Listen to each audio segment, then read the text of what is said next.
একাদশ শ্রেণীর মানবিক শাখার আমার প্রাণপ্রিয় ছাত্রছাত্রীবৃন্দ সকলকে জানাই হাজী আসমত কলেজের পক্ষ থেকে আমি যুক্তিবিদ্যার শিক্ষক নাজিয়া আফরোজ নীলুনা তোমাদের সকলকে আমার আন্তরিক শুভেচ্ছা ও স্নেহ ভালোবাসা। তোমরা যে যেখানে আছো, আজকে আমি যুক্তিবিদ্যা প্রথম পত্রের বিষয়টি নিয়ে আলোচনা করব, তোমরা একটু মনোযোগ দিয়ে শুনবে।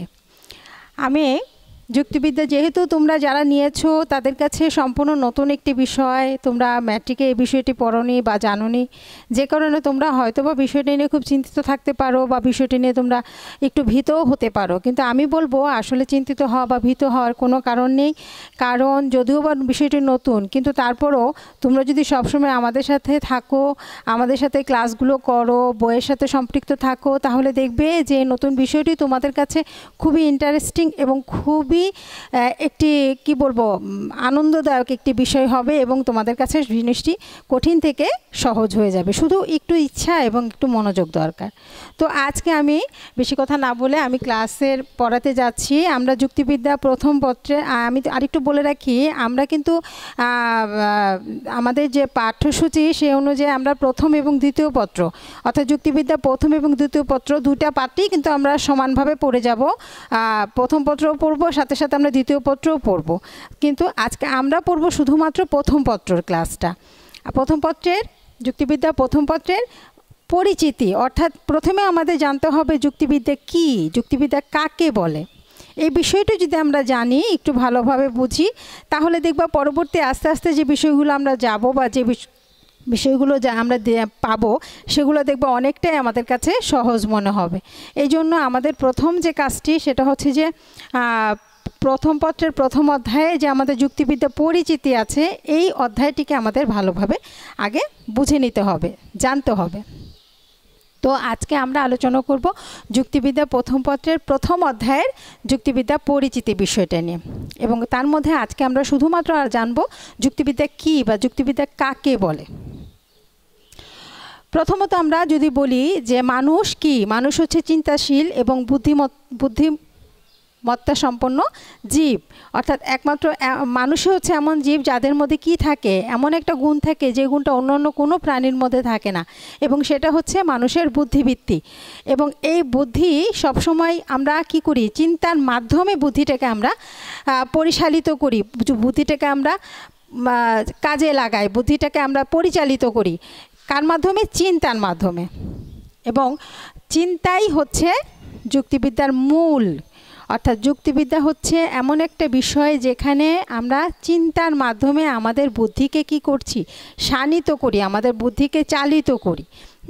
এবং এই যে চিন্তা এবং এই যে আমাদের যে চিন্তার যে দিকগুলো, এগুলো নিয়ে প্রথমে শাস্ত্রীয়ভাবে চিন্তা করেন বা আলোচনা করার চেষ্টা করেন প্রথমে হচ্ছে আমাদের একজন দার্শনিক, তিনি হচ্ছেন অ্যারিস্টটল।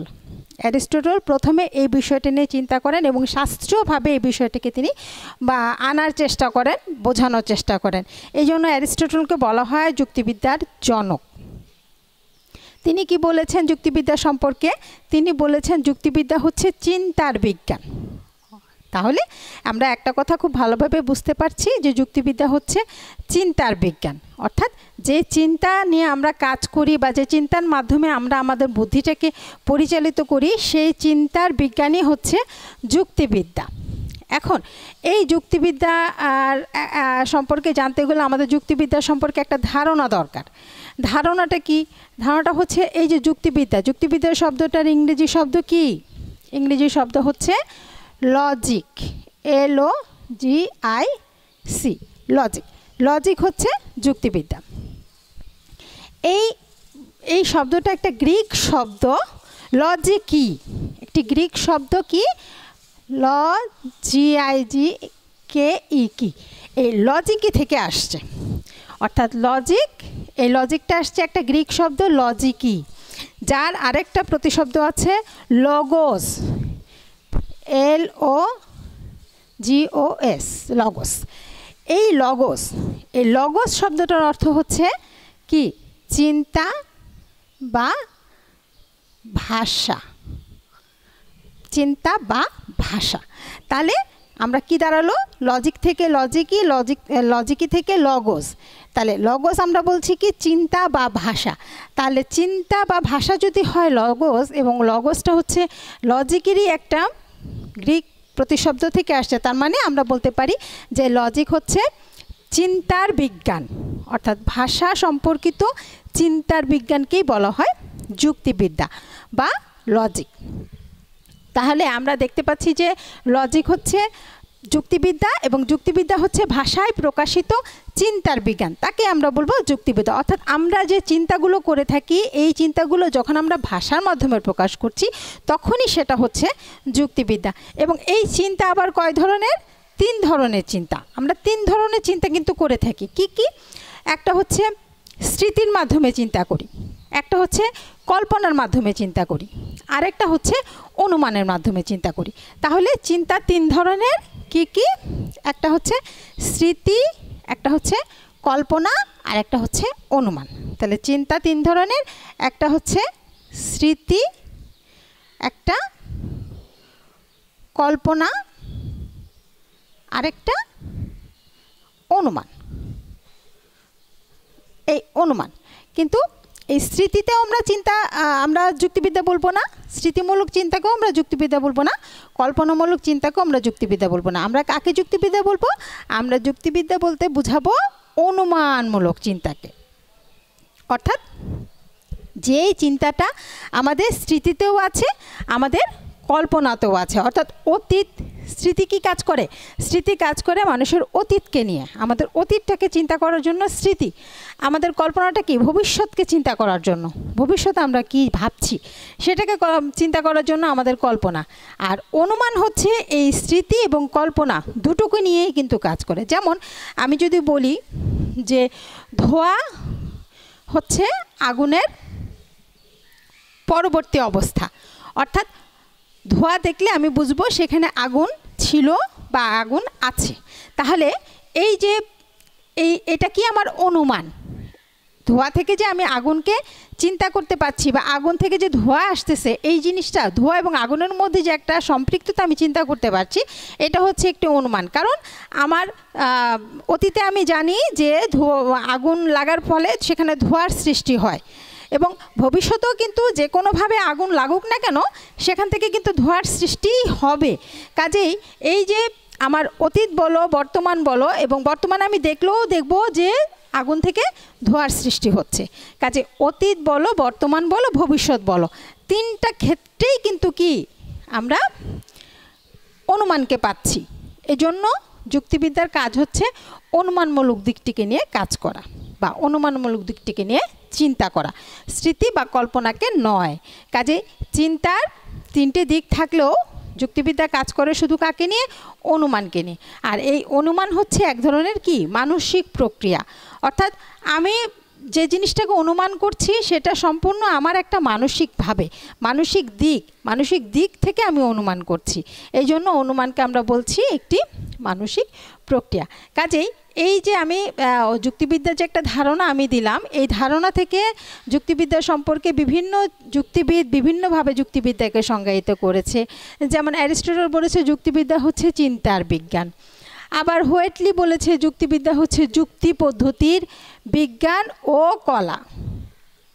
হ্যামিল্টন বলেছেন যুক্তিবিদ্যা হচ্ছে চিন্তার আকারগত দিকমূলক বিজ্ঞান। তাহলে দেখা যাচ্ছে যে যুক্তিবিদ্যা আবার কপি বলেছেন যে যুক্তিবিদ্যা হচ্ছে জ্ঞাত সত্য থেকে অজ্ঞাত সত্য উপনীত হওয়া চিন্তা পদ্ধতির বিজ্ঞান। তাহলে দেখা যাচ্ছে যে আমরা যুক্তিবিদ্যা বলতে এমন একটা বিষয়কে বুঝতে পারছি যেখানে তার মূল হচ্ছে চিন্তা, এবং এই চিন্তার মাধ্যমে আমরা কি করছি? প্রত্যেক যুক্তিবিদই একটা কথা বলতে চেষ্টা করেছে যে যুক্তিবিদ্যা হচ্ছে চিন্তার ভাষাগত বিজ্ঞান। অর্থাৎ আমরা যুক্তিবিদ্যার মাধ্যমে একটা জিনিস কি আমরা চেষ্টা করছি জানার, সেটা হচ্ছে যে আমার যে চিন্তা, আমার সেই চিন্তাটাকে যৌক্তিকভাবে ভাষাগতভাবে সেটাকে কিভাবে প্রকাশ করা যায় এবং বুদ্ধিমত্তার সাথে সেই চিন্তাটাকে কিভাবে আমরা কাজে লাগাতে পারি, সেই বিষয়গুলোকে জানাই হচ্ছে যুক্তিবিদ্যা। তাহলে আমরা যুক্তিবিদ্যা সম্পর্কে একটু হলো আমরা জানতে পারলাম। এখন এই যুক্তিবিদ্যা কি এই সম্পর্কে জানতে গিয়ে আমাদের একটা বিষয় আলোচনা করতেই হবে, সেটা হচ্ছে যুক্তিবিদ্যার স্বরূপ। যুক্তিবিদ্যার স্বরূপটা কি? আমরা বলছি যুক্তিবিদ্যা হচ্ছে যুক্তির বিজ্ঞান, যুক্তিবিদ্যা হচ্ছে চিন্তার বিজ্ঞান, কিন্তু যুক্তিবিদ্যার স্বরূপটা কি? আসলে যুক্তিবিদ্যা হচ্ছে এমন একটা বিষয় যেখানে তার আকারগত দিকটাকেও নিয়ে আকারগত দিকটাও চলে আসে, আবার তার বস্তুগত দিকটাও চলে আসে। অর্থাৎ সেটা কিভাবে দেখা যাচ্ছে যে বিজ্ঞানের দুটো দিক আছে, তার একটা আকারগত দিক, একটা হচ্ছে বস্তুগত দিক। যেমন গণিত শাস্ত্র যদি বিজ্ঞানের একটা গণিত শাস্ত্রকে যদি আমি বিজ্ঞানের একটা ধারা হিসাবে যদি দেখি এবং সেটাকে যদি দেখি, তাহলে দেখব যে এখানে বিজ্ঞানের কোন দিকটা কাজ করছে? বিজ্ঞানের আকারগত দিকটা কাজ করছে। অর্থাৎ গণিত সবসময় তার আকারগত বিষয়টাকেই তুলে ধরার চেষ্টা করে বিভিন্ন ফর্মুলার মাধ্যমে।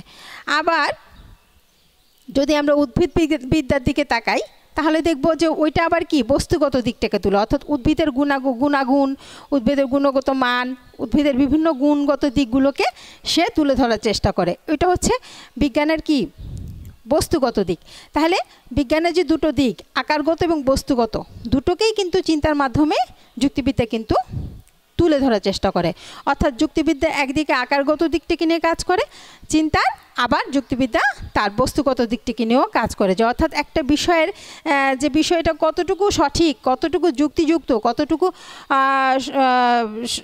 যৌক্তিক হবে, সেটা যেরকম তার বিবেচ্য বিষয়, এবং সেই যৌক্তিকতাটা সঠিক মাত্রায় আছে কি না সেটা যেমন তার বিবেচ্য বিষয়, অর্থাৎ এটা তার আকারগত দিক, ঠিক তেমনি ওই যৌক্তিকতাটাকে কিভাবে আমরা কাজে লাগিয়ে আমরা আমাদের বুদ্ধিটাকে আরও বেশি শানিত করতে পারি, এবং আমরা শুদ্ধ বুদ্ধিটাকে অশুদ্ধ বুদ্ধি থেকে কিভাবে আলাদা করতে পারি, বা শুদ্ধ চিন্তাটাকে অশুদ্ধ চিন্তা থেকে কিভাবে আলাদা করতে পারি, সেই বিষয়টাও কিন্তু এখানে যুক্তিবিদ্যা দেখে থাকে। কাজে যুক্তিবিদ্যা বস্তুর আকারগত বা বিষয়ের আকারগত এবং বস্তুগত উভয় বিষয় নিয়ে কিন্তু কাজ করে।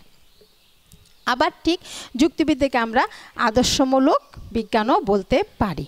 আদর্শমূলক বিজ্ঞান এই জন্যই বলতে পারি কারণ যুক্তিবিদ্যা যে চিন্তাটি করে থাকে, যে দিকটিকে নিয়ে সে কাজ করার চেষ্টা করে, সেটা সবসময় একটা আদর্শের মানদণ্ডের ভিত্তিতেই কিন্তু করার চেষ্টা করে। অর্থাৎ আদর্শটা কি? আদর্শটা হচ্ছে সত্য থেকে অসত্য থেকে বের করা, বৈধ থেকে অবৈধতাকে আলাদা করা, সঠিক থেকে ভুলটাকে আলাদা করা। অর্থাৎ একটা নির্দিষ্ট মানদণ্ডের ভিতরে একটা নির্দিষ্ট আদর্শের আলোকে সে কিন্তু কাজটি করার চেষ্টা করে, তার চিন্তাটিকে করার চেষ্টা করে। তাহলে আজকে আমরা দেখতে পেলাম যে যুক্তিবিদ্যা কি? যুক্তিবিদ্যা হচ্ছে যুক্তির বিজ্ঞান, বা আমরা বলতে পারি ভাষায় প্রকাশিত চিন্তার বিজ্ঞান, এবং এটির জনককে, এটার জনক হচ্ছে অ্যারিস্টটল। এবং আমরা এখান থেকে আরও একটা জিনিস পেলাম যে যুক্তিবিদ্যা হচ্ছে চিন্তার যেহেতু বিজ্ঞান, কিন্তু চিন্তার সবগুলো দিক নিয়ে এসে কাজ করে না, সে চিন্তার অনুমানগত দিকটিকে নিয়ে কাজ করে। কাজে আমরা আরেক দিকে বলতে পারি যুক্তিবিদ্যা হচ্ছে অনুমানমূলক বিজ্ঞান। তাহলে আজকে আমরা ক্লাসটিতে আমরা শুধু একটা বিষয় একটু ভালো করে জানলাম, এবং একটা বিষয় আমরা মাথায় রাখবো, যেহেতু আমাদের নতুন ক্লাস, প্রথম ক্লাস, একটা সাবজেক্টের প্রথম সূচনা, সেজন্য আমরা একটা বিষয়কেই শুধু মনে রাখার চেষ্টা করব, সেটা হচ্ছে যে যুক্তিবিদ্যা কী বা যুক্তিবিদ্যা কাকে বলে। আমরা যদি শুধু এটুকুই বুঝতে পারি, তাহলে দেখবা যে আমাদের পরবর্তী বিষয়গুলো বুঝতে আর তেমন কোনো সমস্যা হচ্ছে না। পরবর্তী আমি আবার তোমাদের সাথে ক্লাসে আসব, তখন আমরা যুক্তিবিদ্যার আরও একটা নতুন বিষয় নিয়ে, নতুন একটা কিছুকে নিয়ে আমরা সামনে আসব। এ পর্যন্ত তোমরা সকলেই ভালো থেকো, সুস্থ থেকো, এবং সকলেই খুব হাসি খুশি থেকো। শুভকামনা, ধন্যবাদ।